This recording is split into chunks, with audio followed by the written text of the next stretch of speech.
J'ai trop hâte de vous faire ce podcast parce que je vous ai dégoté des mythes et des fantasmes, mais what the fuck sur les cavalières et j'ai très hâte d'avoir vos retours de podcast parce que franchement vous allez voir mais il y a des trucs, mais je ne savais même pas qu'il y avait des gens qui pensaient ça. Alors cette idée de podcast m'est venue avec une discussion que j'ai eue avec une copine des écuries où son mec pensait un truc que je vous ai mis dans mes listes de mythes là. Et en fait, on était scotchés avec une autre copine en disant mais what en fait? Non, pas du tout. Donc on va commencer directement par ce mythe-là. Vous allez voir, c'est un truc de fou. Enfin, moi, je n'avais absolument pas pensé à ça. Et j'avais même pas pensé qu'on pouvait penser à ça. Juste petit warning, ce podcast n'est pas destiné aux enfants ni aux adolescents de moins de 18 ans. Donc si tu as moins de 18 ans, je t'invite à arrêtez tout de suite ce podcast car il n'est pas fait pour toi. Pour les autres, c'est parti. Donc le premier mythe est celui dont ma pote d'écurie nous a parlé, que son mec lui a posé comme question quand même. Mais what en fait? Alors vous allez me dire, ça se trouve en retour de podcast, en DM sur Insta, vous allez me dire ah mais non mais si, mais moi ça m'est déjà arrivé. Mais franchement, moi j'avais même pas idée en fait que ça pouvait arriver. Je sais qu'en sport, en musculation, c'est possible, mais alors à cheval, j'avais jamais entendu ça. Alors apparemment, il y a un mythe comme quoi, nous les cavalières, on pourrait avoir un orgasme à cheval grâce, je ne sais pas, à notre selle. Le pommeau de la selle, en fait, reviendrait un peu en... Vous voyez comment c'est fait une selle d'équitation, pour ceux qui ne font pas d'équitation, bref, vous imaginez ou allez voir sur Google. Et il y a un espèce de pommeau qui remonte légèrement sur toutes les selles, ou plus ou moins selon les selles. Et apparemment, le frottement... Alors, moi, on se positionne de telle façon à ce que ça ne nous frotte pas d'ailleurs. Mais apparemment, les cavalières auraient des orgasmes, on pourrait avoir un orgasme à cheval. Alors, personnellement, ça ne m'est jamais arrivé. Quand ma copine nous a parlé de ça, elle nous disait que ça lui était jamais arrivé. Donc, elle nous posait la question. Et on était trois, on a dit, non, en fait. Alors, moi, je suis curieuse de savoir s'il y en a parmi vous. Alors bien sûr, si vous n'avez pas envie de vous afficher en commentaire directement sous ce podcast, vous pouvez m'envoyer un DM sur Insta ponicorn-lifestyle ou alors ponicorn-le-blog et me dire si ça vous est arrivé parce que moi personnellement, je n'avais même pas pensé que ça pouvait arriver. Donc techniquement, voilà un des mythes what the fuck. Moi, ça ne m'est jamais arrivé, peut-être que vous, oui. Le deuxième, bon alors ça c'est un classique de gros bourrin beauf qui est encore un mythe à casser parce que je veux dire c'est pas parce que on éduque ou on a une relation avec notre cheval qui fait plus de 500 kilos pour la plupart que nous sommes, voilà, deuxième mythe, dominantes. On exerce une domination notamment dans l'acte sexuel, dans l'intimité, avec plutôt à tendance sadomaso, voilà, avec la cravache, les bottes en cuir. On a également, le mythe englobe également une forte musculature dans les jambes, donc on va venir serrer notre partenaire en pince avec nos jambes, on est dominante, on est comment dirais-je, agressive, bref, voilà, le mythe what the fuck. Alors, clairement, je dirais que c'est pas parce que t'es cavalière que t'es forcément dominatrice au lit. Je disais dominante, mais c'est plutôt dominatrice. Dominante, c'est dans un troupeau. La meuf fait des formations professionnelles du monde du cheval. Mais plutôt, c'est pas parce qu'on est cavalière et qu'on monte des chevaux de plus de 500 kilos et qu'on les éduque et que ça se passe bien qu'on est forcément dominatrice au lit. Je ne vois pas le rapport. Surtout que, en fait, moi, je trouve ça super chelou. Vous allez voir au fur et à mesure des mythes et fantasmes que, en fait, les hommes, parce que ça vient des hommes, forcément, ces histoires, ces espèces de stéréotypes à la con, ça peut venir que des mecs, ça sexualise le cheval. Alors que absolument pas, en fait. Je veux dire, moi, je le vois absolument pas comme ça. C'est pas sexualisé. Quand je vais au cheval, je suis pas là en me disant ouais, c'est mon objet sexuel, mon animal. What en fait? What? Non, c'est hyper malaisant déjà de dire ça. Non, moi c'est mon partenaire, mon ami, comment dirais-je, mon animal. Moi je me considère, je dis souvent que je suis leur mère. Voilà, c'est mes bébés quoi. Donc t'es pas à sexualiser le truc. C'est chelou en fait. Les mecs parfois ils ont des idées, mais vraiment très mal placées quoi. C'est comme l'orgasme sur la selle, mais what en fait, C'est chelou un mec, hein, franchement. Enfin, il y en a, ils sont bizarres, quoi. Le troisième mythe, c'est que le cheval remplace notre partenaire amoureux. C'est-à-dire que, je vais plus loin, on a une relation tellement fusionnelle avec notre cheval que nous sommes des femmes ultra indépendantes qui n'ont pas besoin de partenaires amoureux et qui peuvent, en gros, finir, je mets des guillemets, leur vie seules avec leur cheval.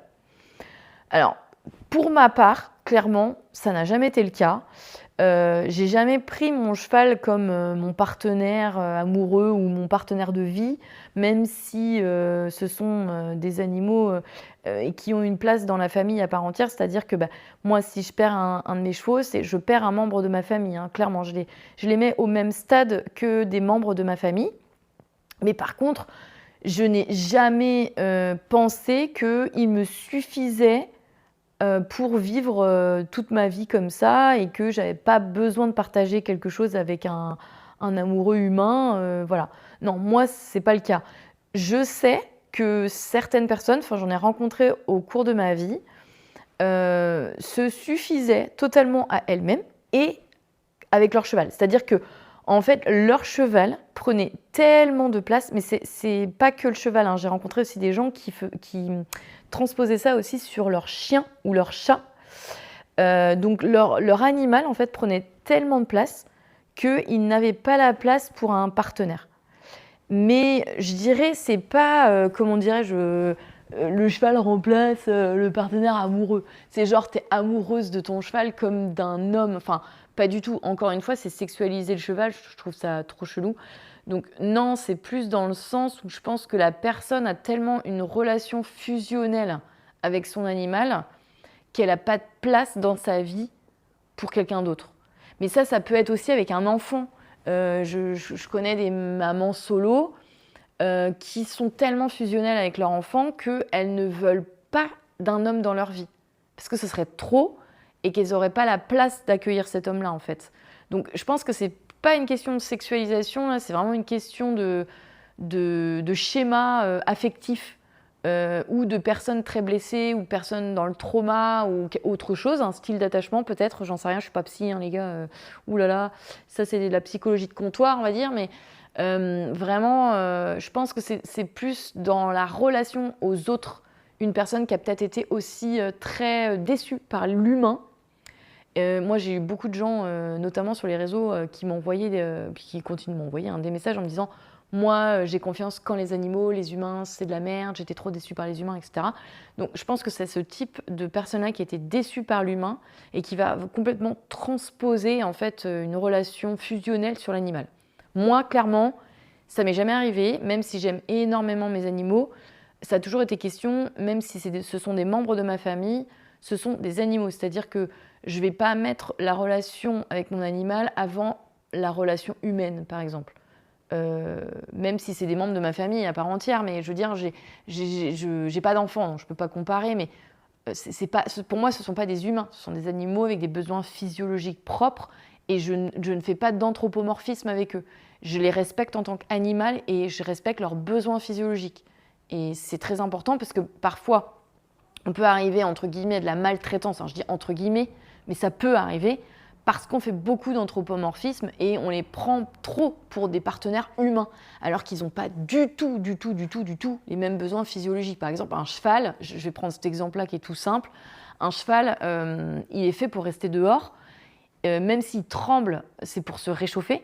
Et il n'y a pas besoin, par exemple, de lui mettre 4 ou 5, j'exagère pas, hein, j'ai déjà vu des propriétaires mettre 4 ou 5 couvertures sur le cheval. Et le fait de mettre 4 ou 5 couvertures sur le cheval peut générer des contractures musculaires et donc des douleurs et même lui faire avoir trop chaud. Et c'est pire que de le laisser sans couverture, à trembler un petit peu, il va faire du poil, il va gonfler son poil et surtout, ils ont une chaudière intégrée, les chevaux, la nature est extrêmement bien faite. Si vous leur donnez du foin ou de l'herbe à volonté, la digestion provoque de la chaleur. Donc en fait, ils se réchauffent en mangeant. Donc il n'y a pas besoin d'avoir 4 ou 5 couvertures sur votre cheval pour lui tenir chaud l'hiver. Du foin à volonté, du sec, c'est important aussi. De l'herbe, ça permet d'avoir une digestion en continu Ils ont besoin de manger en continu. Et du coup, d'avoir de la chaleur en continu. Ils fabriquent leur propre chaleur, leur propre chaudière, enfin leur propre chauffage. Donc ça, par exemple, c'est un des besoins physiologiques du cheval qui devrait être respecté à la lettre. Et en fait, parfois, les gens, en voulant bien faire, leur mettent 4-5 couvertures, ils les cloîtrent au box, ils leur donnent pas plus à bouffer. Et ce qui fait qu'en fait, les chevaux, ils se retrouvent à pas bouger. Donc ça, problème. Et à pas avoir assez à manger. Et en plus, à avoir 4 ou 5 couvertures. Et ça provoque en fait des problèmes coliques. Parce que pas assez à bouffer, pas assez de mouvement, froid, trop chaud du coup parce qu'il y a 4 ou 5 couvertures, et en plus des contractures musculaires parce que les couvertures c'est jamais bien fait, ça appuie un peu partout sur le garrot, tout le bordel, donc le cheval commence à se mouvoir d'une certaine façon, il compense et paf, pif, paf, pouf, contracture et merde, et au secours masseur, au secours ostéo, bref. Donc voilà, je suis partie un peu loin, mais en gros, moi ça m'est jamais arrivé. Le 4e mythe, c'est que les cavalières sont des princesses bourgeoises habituées au luxe et à l'argent, et en gros des michetots, quoi. Voilà, en gros, c'est pour en venir là. En gros, on est des michetots et on choisit nos mecs que s'ils peuvent nous payer des équipements et caisses de luxe, que si ils peuvent nous acheter un cheval à des centaines de milliers d'euros. Bref, alors, spoiler alerte, moi, j'ai eu un mec, un gros bolos au passage, j'ai raconté dans un de mes podcasts, c'est quoi ? Ah ouais, c'est le mec de ma pote d'enfance, si vous voulez aller écouter. Ils étaient séparés, hein, je précise, je spoil quand même un peu. Je ne me suis pas tapé le mec de ma pote d'enfance pendant qu'ils étaient ensemble, mais ça a été le mec de ma pote d'enfance pendant des années. Ils se sont séparés et je suis sortie avec après... plusieurs années après qu'ils se soient séparés, mais bref. Et du coup, ce mec-là, il pensait bien faire. Bon, c'est pas pour ça que c'est un bolos, hein. C'est pas pour l'anecdote que je vais vous raconter, mais bref, vous écouterez le podcast pour savoir que c'est un bolos. Ce mec, en fait, il pensait bien faire. Il travaillait dans des marques de luxe. Il était commercial dans des marques de luxe. Et en fait, il pensait bien faire en m'offrant un casque Gucci, un casque d'équitation Gucci, pimpé, mais vous imaginez même pas le truc, c'était horrible, avec des strass, des Swarovski dans tous les sens, une couleur, genre une bande blanche au milieu, il m'avait montré la gueule du casque. Non, alors moi c'est pas du tout, mais alors pas du tout mon genre. J'ai dû lui dire non 4 fois, parce que le mec, il m'avait quand même demandé, heureusement avant de commander, parce qu'il connaissait pas ma taille de casque. Et il m'avait dit, ouais, je t'en parle, je voulais te faire une surprise, machin. Je lui dis, mais non, mais pas du tout en fait. Je lui dis, ça, je ne le mettrai jamais. Ouais, mais attends, c'est Gucci, c'est un casque de luxe. Le truc, il valait, je sais plus, 2-3 000 balles. Mais vu qu'il travaillait, il était commercial dans ces marques-là, il l'avait moins 70-80% moins cher. Ça se trouve, il l'avait gratos, j'en sais rien, tu vois. Ça partait d'une bonne intention. Vous allez me dire, non, mais t'as de la chance, Steph, il voulait t'acheter un casque Gucci. Mais les filles... Mais what the fuck, en fait, moi, j'aime la crotte de cheval et me foutre dans les prés avec de la boue et en avoir partout sur moi avec mes chevaux, en fait. Qu'est-ce que vous voulez que je fasse avec un putain de casque Gucci mes chevaux sont en pension dans une ferme avec des vaches et de la bouse de vache. Non, mais sérieux. Alors, moi, c'est pas du tout mon monde. Probablement, et c'est sûr qu'il y a des cavalières qui sont princesses de luxe, machin bidule, ça existe, on est d'accord. Notamment aux États-Unis en English riding, comme ça s'appelle en équitation classique, c'est full meuf comme ça. Je ne veux pas stéréotyper, hein, mais c'est full meuf comme ça. En France, il y en a aussi, en Allemagne et tout le bordel, il y en a partout, on est d'accord. Mais ce n'est pas une généralité, on n'est pas toutes comme ça. Moi, je suis absolument pas comme ça. Moi, je suis une meuf de la campagne, j'aime la boue, les crottes, j'aime me rouler dans la poussière. Mes chevaux, ils sont roots. Moi, je suis roots, j'en ai rien à carrer. Mais alors, je m'en carre le cul complet d'un casque Gucci. Et le mec, j'ai dû lui dire au moins 5 ou 6 fois que j'en voulais pas de son casque. Et je lui avais dit, mais si tu as envie de me faire plaisir, eh ben, je sais pas, offre-moi un week-end Thalasso ou je sais pas, un séjour à Madrid, machin. Enfin, d'ailleurs, ça me fait penser à Madrid, c'est rigolo. Mais bref, vous écouterez le podcast, vous saurez. Et bref, un truc, des vacances, un truc comme ça. Ça me fait délirer. Un bon resto. Tu vois, moi, j'adore bouffer. Un bon resto. Non, le mec, il était focus sur « Ah non, mais le casque Gucci. Mais j'en ai rien à foutre de ton putain de casque Gucci. » Donc bref, ça existe. Mais on n'est pas toutes comme ça. On n'est pas toutes des michetots. Et non, on ne choisit pas son mec en fonction de son compte bancaire. Voilà, n'en faisons pas une généralité. Je pense qu'il y a un certain pourcentage de cavalières où c'est le cas, mais on n'est pas toutes comme ça. Mais comme les meufs lambda, hein, j'ai envie de vous dire. Hein. Il y en a, c'est des michetots, d'autres pas. Bref. 6e mythe. Nous avons apparemment perdu notre virginité, je redis mieux, hein, virginité, à cause des frottements sur la selle à cheval. Vous savez, on accompagne avec le bassin, le cheval, etc. Et apparemment, ça nous aurait fait perdre notre virginité. Alors, comme la gym, par exemple, spoiler alerte, pas du tout. Alors, je ne pense pas, je dis pas du tout, j'en sais rien, je ne pense pas. Moi, j'ai commencé l'équitation à poney, j'avais 8 ans, après j'ai arrêté et j'ai repris à 15-16 ans.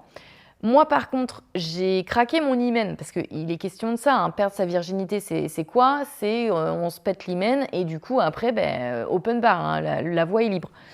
Moi, j'ai perdu ma virginité, je pense, à la gym, quand j'étais toute petite, parce que j'ai fait beaucoup de gym. Et en fait, quand j'ai été jeune adulte et que j'ai eu mon premier rapport sexuel, je n'ai pas perdu ma virginité, c'était déjà ouvert. Et en fait, j'avais lu quelque part que les grands écarts en gymnastique te font te font craquer l'hymen et donc perdre ta virginité. Donc moi, ça a été le cas, je faisais beaucoup de gym, donc je pense que c'est la gym qui m'a fait perdre ma virginité. Le cheval, très sincèrement, je n'en ai aucune idée. Alors, je ne pense pas, parce que c'est pas les frottements qu'on fait sur la selle, puis encore, j'ai envie de vous dire, c'est pas violent du tout, c'est des accompagnements de bassin, mais je ne vois pas comment tu perds ta virginité comme ça, à moins de te frotter le zizi comme une forcenée, et encore, je dirais, c'est même. Donc, je ne pense pas. Mais encore une fois, si vous avez un exemple concret à me donner dans le sens inverse, dites-le moi en message privé avec plaisir. Hein, sur Insta, vous savez, j'adore les retours de podcast. Donc, dites-le moi si je me trompe. Oui, je suis passée du 4 au 6. Ah non, pardon, le 5, j'ai oublié le 5. Les cavalières ont de la culotte de cheval, ont le corps déformé, par exemple les jambes arquées, à cause du cheval. Et elles ont tout ça. Alors, encore une fois, non. Oui, moi je pense que je marche d'une certaine façon, un peu en canard, je pense, à cause du cheval. Parce que je suis la seule de la famille à marcher comme ça.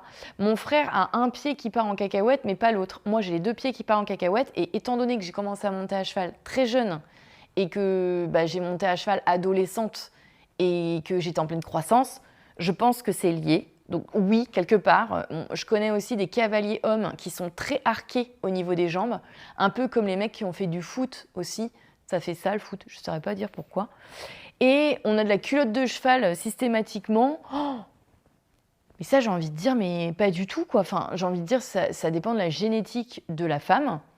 Et je ne pense pas que le cheval en lui-même provoque de la culotte de cheval. Je ne pense pas. Je pense que la culotte de cheval, alors ça s'appelle la culotte de cheval, j'en sais rien pourquoi d'ailleurs, ça n'a rien à voir avec le sport, hein, je pense, rien à voir avec l'équitation. Hein. Mais moi, je pense que c'est surtout génétique, et puis en fonction de ce que tu manges. Enfin, clairement, moi, j'ai pas de culotte de cheval, ou alors j'en ai très très légèrement, quand vraiment je commence à prendre un petit peu de poids l'hiver, tout ça. Mais franchement, je ne pense pas que ce soit lié au fait que je fasse du cheval. Hein. Non, je ne crois pas. Je ne crois pas que c'est lié à ça. Encore une fois, je peux peut-être me tromper. S'il y a une médecin ou je ne sais, ou une spécialiste de l'anatomie humaine, un kiné-ostéo spécialisé dans les caisses qui peut me répondre à ça, ça m'intéresserait. Mais je ne pense pas que ce soit lié, hein, sincèrement. Moi, je trouve que c'est un mythe. What the fuck, ça, hein. Vraiment. 7e, donc 6, on l'a fait, elle perd de la virginité. 7e mythe, les cavalières adorent l'odeur du crottin et ont même un côté scato. Alors, oui, moi j'aime bien l'odeur du crottin, ça me dérange pas. Enfin, j'aime bien, faut pas exagérer, je suis pas là à sniffer le crottin comme une mongole, mais ça va, je le tolère totalement, je peux ramasser la crotte de mon cheval, ça me génère pas de haut le cœur ou quoi que ce soit. Par contre, la crotte de mon chien, oui, la crotte de mon chat, c'est pas possible. J'ai envie de gerber. La crotte de chien et chat, j'ai envie de gerber. La crotte de carnivore, j'ai envie de te dire, j'ai envie de gerber. La crotte d'herbivore, la crotte de vache, la bouse de vache, je suis pas fan. Ça pue vraiment. Par contre, le crottin, ça me dérange pas. Franchement, je suis pas là à me dire, ah, ça sent trop bon. Mais c'est une odeur, non, ça me dérange pas du tout. Voilà, au contraire, au final, ça me dérange pas. Mais scato, non, non, non, en fait, non, pas du tout. Enfin, c'est pas parce qu'on aime, à la rigueur, entre guillemets, l'odeur du crottin ou qu'on farfouille dans le crottin de nos chevaux pour voir s'il y a des vers ou des choses comme ça, qui a une, j'ai envie de vous dire, qu'il y a une vocation à trouver un problème vétérinaire. Hein. On fait pas ça pour le plaisir, on n'est pas là à ausculter les crottins de nos chevaux pour le plaisir, les gars. Hein. On regarde s'il y a des vers ou des larves ou des trucs comme ça. Mais non, enfin, moi, je suis pas scato, quoi. Alors, encore une fois, hein, donnez-moi vos témoignages, parce que je trouve ça mais complètement what the fuck, ce mythe. Il n'y a que des mecs fracasses pour penser à des trucs comme ça. Enfin, c'est pas parce qu'on regarde dans le crottin de nos chevaux pour voir s'il y a des vers qu'on est scato, quoi. Enfin, bref. Oh, what? 8e mythe. Les cavalières sont des vieilles filles, genre folle au chat, tu vois, la meuf qui parle à son cheval, avec une voix un peu chelou, qui finit vieille fille parce que ça va un peu avec le mythe de la meuf qui a une relation fusionnelle avec son cheval et qui veut pas avoir de partenaire amoureux, tu vois. Donc c'est un mix de ça, avec on leur parle avec une voix bizarre et on est un peu folle dingue, machin. Bon, j'avoue, j'avoue que je parle à mes chevaux avec une voix bizarre. J'avoue. Mais il en est de même pour mon chat et mon chien. Et tous mes animaux que j'ai eus en général, je leur ai toujours parlé avec une voix bizarre. Et en fonction des animaux, c'est pas la même voix. Voilà. Bon, par exemple, la voix de Mumule que je fais dans les sketchs, c'est un peu la voix que je prends quand je lui parle, quoi. En gros, c'est un peu ça. Enfin, c'est sa voix pour moi. Vous allez me prendre pour une vieille dingue. Je pense que ce mythe, il est plus ou moins vérifié, en vrai. Hein. Je pense qu'on est toutes un peu fracasses avec nos chevaux et qu'on leur parle toutes un peu comme ça, quoi. Mimi, c'est pareil, elle a une voix, enfin, je lui parle avec une voix spécifique. Et Zozo, c'est pareil, quoi. Et j'avoue. Alors, après, est-ce que ça fait de nous des vieilles filles et des folles aux chats? Genre folles aux chevaux, quoi? Non, je pense pas. Enfin, moi, je suis pas une vieille fille. Déjà, j'ai mon chéri. Et deuxièmement, vieille fille, ça veut dire quoi? Si la meuf, elle est heureuse célibataire, qu'elle ait 20 ou 50 ans, laissez-la célibataire, en fait. C'est pas une tare d'être célibataire à 50 ou 60 ans, en fait. Ça me saoule, le truc vieille fille. C'est genre, il y a 20 ou 30 ans, tu peux comprendre. Tu te dis, bon, ils sont un peu... c'est une autre époque, tu vois, il fallait se marier, machin. Mais là, en 2026, les gars, personne... si t'as envie de rester célibataire à 50 ou 60 ans, mais putain, mais reste célibataire, en fait. Mais même à 20, 30, 40 ans, en fait. C'est pas une tare d'être célibataire. Donc genre, vieille fille, si la meuf, elle a envie de rester célibataire avec son cheval, puis de lui parler, elle a le droit, non? Bon, c'est un mythe à peu près vérifié, on va dire que c'est un mythe plus ou moins vrai. Et c'est... Bref. Peut-être que vous allez me dire, mais moi, je parle pas du tout avec une voix bizarre à mon cheval, hein. C'est toi qui a allumé, Steph. C'est possible. Hein. Je sais que je suis allumée. Hein. Je sais. 9e mythe. Ça, par contre, c'est pas un mythe. Franchement, c'est vrai. Les cavalières n'ont peur de rien, sont ultra casse-cou et ne sentent pas la douleur. Alors, bien sûr qu'on sent la douleur. Moi, c'est pas qu'on a peur de rien. Moi, je dirais on a peur, mais on le fait quand même. Et ultra casse-cou, oui, bien sûr. Quand tu vas sur un cross, moi, j'ai fait le Puy du Fou, oui, forcément, on est un peu fracasse. C'est même plus casse-cou, c'est fracasse. Tu sais que tu as des risques de ouf et qu'il va quand même. Faut rappeler quand même que l'équitation est un des sports les plus dangereux qui existent au monde. Donc, c'est pas pour rien.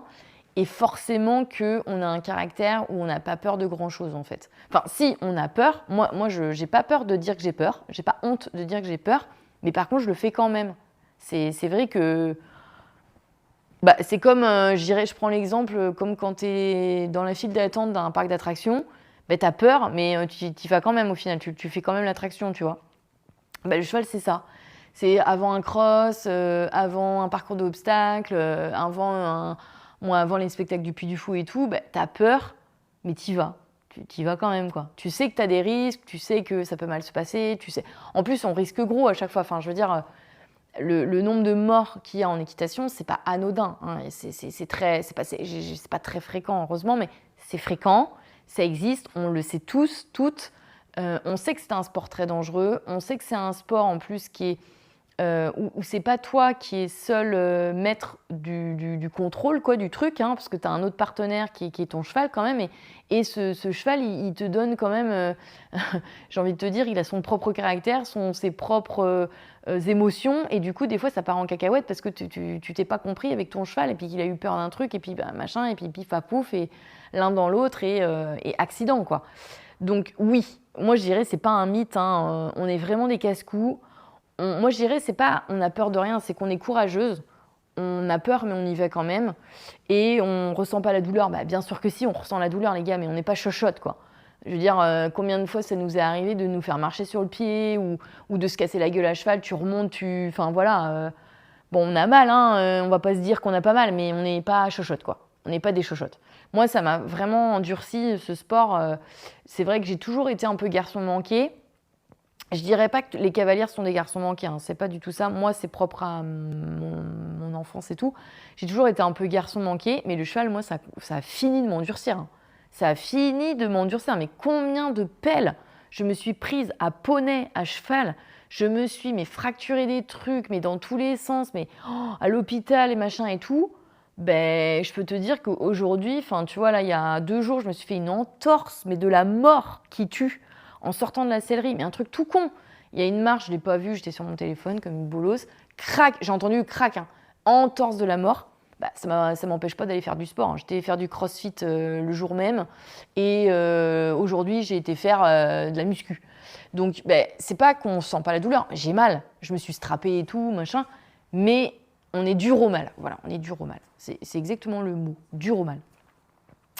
Et le 10e mythe, les cavalières convertissent tous leurs mecs, donc leur boyfriend, leur petit copain, en palefrenier. Alors, je dirais vrai et faux. Moi, ça m'est arrivé avec un seul de mes petits copains. D'ailleurs, ça m'a traumatisée, entre guillemets, parce que je ne l'ai plus jamais refait après, parce qu'il en a souffert, ce mec-là. Et du coup, ben, quand on s'est séparés, il me l'a foutu dans les dents. Et il m'a dit, mais j'en peux plus en fait de ton cheval de merde, on est tous les week-ends en concours, je suis pas ton larbin, machin et tout. Et en fait, le mec, il en a grave souffert, il en pouvait plus, c'était pas du tout sa passion, il faisait vraiment ça par amour et ça le saoulait. Moi, je pensais qu'il aimait bien, tu vois. Et c'est vrai qu'après, je l'ai plus jamais fait. Mais je sais qu'il y a beaucoup de cavalières où leurs mecs, ils viennent tout le temps au cheval et ils font la merde, quoi. Ils ramassent le fumier, ils font les box, enfin... Moi, je suis mitigée avec ça. Du coup, par rapport à mon histoire, hein, bien sûr.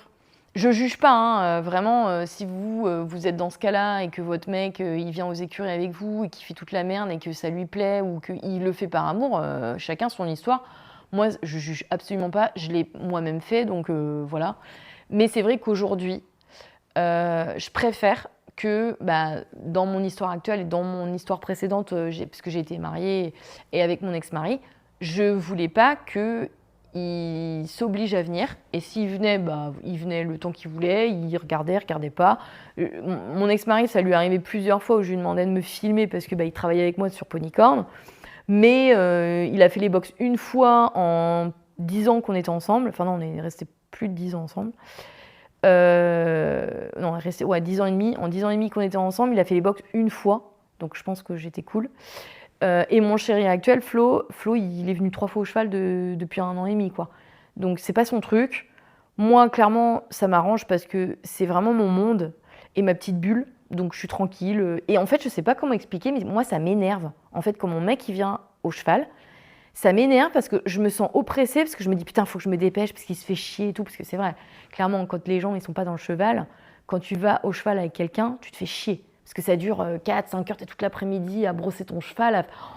C'est inintéressant, quoi. Tu le montes, c'est inintéressant pour ceux qui font pas de cheval, même ceux qui font du cheval au passage des fois. Donc j'ai envie de te dire, c'est relou, quoi. Et c'est pour ça que Flo, je lui ai dit, voilà, c'est mon monde, ça me fait plaisir que tu viennes, tu vois, mais si t'as pas envie de venir, aucun problème. No sousaille, même viens pas, quoi. Donc je dirais... Je suis mitigée parce que je trouve qu'il y a beaucoup de cavalières et il y a beaucoup de sketchs ou de vidéos humoristiques là-dessus où elles transforment effectivement leur mec en palefrenier ou leur mec en groom. Mais je trouve qu'il y a des mecs qui adorent faire ça. Enfin, je pense, hein. Je pense. Et après, il y a des mecs qui sont aussi cavaliers. Donc, c'est un couple de cavaliers-cavalières. Donc là, j'ai envie de te dire, c'est la logique des choses. Tu groomes ton mec, tu groomes ta meuf. C'est un échange de bons procédés. Quand tu es dans le cheval tous les deux, c'est différent. Je parle vraiment quand le mec est pas du tout dans le cheval. Moi, je dirais c'est un mythe qui est quand même pas si mythe que ça. Enfin, c'est plus ou moins vrai. Moi, je l'ai fait. Je connais plein de copines qui le font. Enfin, il y a plein de vidéos sur les réseaux qui sont comme ça. Donc, ouais, je dirais c'est pas tant un mythe que ça. Bon, bref. Donc voilà, je vous en ai fait 10. Je pense qu'il y en a bien plus. Si vous en avez d'autres, mais dites-les moi en commentaire, surtout qu'on rigole, parce que je pense que j'ai même pas écumé 1/100 des mythes sur les cavalières et fantasmes qui existent sur les cavalières. Donc n'hésitez pas à me mettre ça en commentaire sous le podcast sur Spotify, ça me fera mourir de rire. Et puis les trucs intimes, hein, si vous voulez me faire vos témoignages intimes, hein, en DM sur Insta, à ponycorn-le-blog ou ponycorn-lifestyle au choix comme vous voulez. Si ça vous a plu, n'hésitez pas à mettre 5 étoiles sur Spotify, ça me fera très plaisir. Sinon, on se retrouve tous les mardis et tous les vendredis à 22h. Donc abonnez-vous pour ne pas louper les prochains podcasts. Salut, bisous!